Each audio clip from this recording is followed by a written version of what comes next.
হরে কৃষ্ণ। তো সবাই মনে ভক্তি ও শ্রদ্ধা নিয়ে এই সহেনা একাদশী ব্রত মাহাত্ম্য কথা শ্রবণ করুন। কারণ এই একাদশী ব্রত মাহাত্ম্য কথা শ্রবণ ও একাদশী পালনে তার দুঃখ দুর্দশা দূর হয়। তো আর দেরি না করে সহেনা একাদশী ব্রত মাহাত্ম্য কথা শ্রবণ করুন। মহারাজ যুধিষ্ঠির বললেন, হে কৃষ্ণ, আষাঢ় মাসের শুক্লপক্ষের একাদশীর নাম কি? এর মহিমাই বা কি, তা আমাকে কৃপা করে বলুন। শ্রীকৃষ্ণ বললেন, ব্রহ্মা এই একাদশীর সম্পর্কে দেবর্ষি নারদকে যা বলেছিলেন, আমি সেই আশ্চর্যজনক কথা আপনার কাছে বলছি। শ্রী ব্রহ্মা বললেন, হে নারদ, এই সংসার একাদশীর মতো পবিত্র আর কোনো ব্রত নেই। সকল পাপ বিনাশের জন্য এই বিষ্ণু ব্রত পালন করা একান্ত আবশ্যক। যে ব্যক্তি এ প্রকার পবিত্র, পাপনাশক এবং সকল অভীষ্ট প্রদাতা একাদশী ব্রত না করে, তাকে নরকগামী হতে হয়। আষাঢ় মাসের শুক্লপক্ষের এই একাদশী সয়নী নামে বিখ্যাত। শ্রী ভগবান ঋষিকেশের জন্য এই ব্রত পালন করতে হয়। এই ব্রতের সম্বন্ধে এক মঙ্গলময় পৌরাণিক কাহিনী আছে, আমি এখন তা বলছি। বহু বছর পূর্বে সূর্যবংশে মান্ধাতা নামে একজন রাজর্ষি ছিলেন। তিনি ছিলেন সত্যপ্রতিজ্ঞা এবং প্রতাপশালী চক্রবর্তীর রাজা।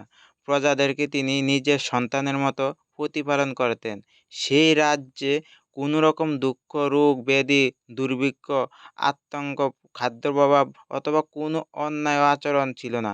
এইভাবে বহুদিন অতিবাহিত হলো, কিন্তু একসময় হঠাৎ দৈব দুর্বিপাকে ক্রমাগত 3 বছর সেই রাজ্যে কোনো বৃষ্টি হয়নি। দুর্ভিক্ষের ফলে সেখানে দেবতাদের উদ্দেশ্যে দান, মন্ত্রের ত্রাহা, শ্রদ্ধা ইত্যাদি শব্দ বন্ধ হয়ে গেল। এমনকি বেদ পাঠও ক্রমশ বন্ধ হলো। তখন প্রজারা রাজার কাছে এসে বলতে লাগলো, মহারাজ, দয়া করে আমাদের কথা শুনুন। শাস্ত্রে জলকে নার বলা হয়, আর সেই জলে ভগবানের অয়ন অর্থাৎ নিবাস। তাই ভগবানের এক নাম নারায়ণ। মেঘরূপে ভগবান বিষ্ণু সর্বত্র বাড়ি বর্ষণ করেন। সেই বৃষ্টি থেকে অন্ন এবং অন্ন খেয়ে প্রজাগণ জীবন ধারণ করেন। এখন সেই অন্নের অভাবে প্রজারা ক্ষয়প্রাপ্ত হচ্ছে। অতএব হে মহারাজ, আপনি এমন কোনো উপায় অবলম্বন করুন যাতে আপনার রাজ্যের শান্তি এবং কল্যাণ সাধন হয়। তখন রাজা মান্ধাতা বললেন, তোমরা ঠিকই বলেছ। অন্ন থেকে প্রজার উদ্ভব, অন্ন থেকে প্রজার পালন। তাই অন্নের অভাবে প্রজারা বিনষ্ট হয়। আবার রাজার দোষেও রাজ্য নষ্ট হয়। আমি নিজের বুদ্ধিতে আমার নিজের কোনো দোষ খুঁজে পাচ্ছি না। তবু প্রজাদের কল্যাণের জন্য আমি অপ্রাণ চেষ্টা করব। তারপর রাজা ব্রহ্মাকে প্রণাম করে সৈন্যসহ বনে গমন করলেন।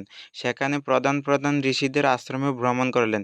এভাবে একদিন তিনি ব্রহ্মার পুত্র মহাতেজস্বীর আঙ্গিনায় ঋষির সাক্ষাৎ লাভ করলেন। তাকে দর্শন মাত্রই রাজা মহা আনন্দে ঋষির চরণ বন্দনা করলেন।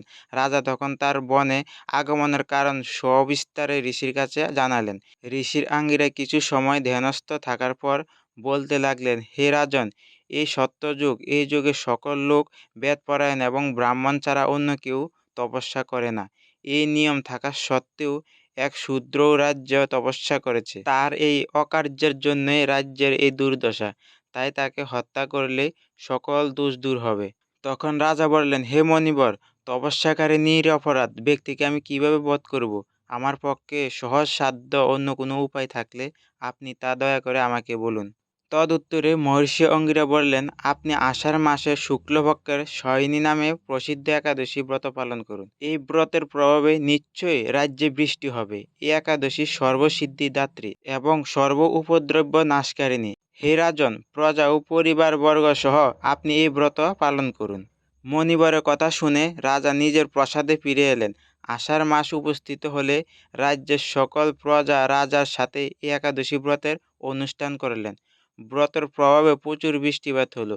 কিছুকালের মধ্যেই অন্য অভাব দূর হলো। ভগবান ঋষিকেশের কৃপায় প্রজাগণ সুখী হলো।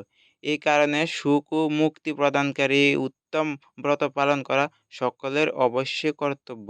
ভবিষ্যৎ পুরাণে যুধিষ্ঠির শ্রীকৃষ্ণ তথা নারদ ব্রহ্মা সংবাদরূপে এই একাদশীর এই মাহাত্ম্য বর্ণিত হয়েছে। হরে কৃষ্ণ। তো এখানে একাদশী ব্রত মাহাত্ম্য কথা সমাপ্ত। তো সবাই একাদশী ভক্তি ও শ্রদ্ধা করে পালন করুন। হরে কৃষ্ণ। রাধে রাধে।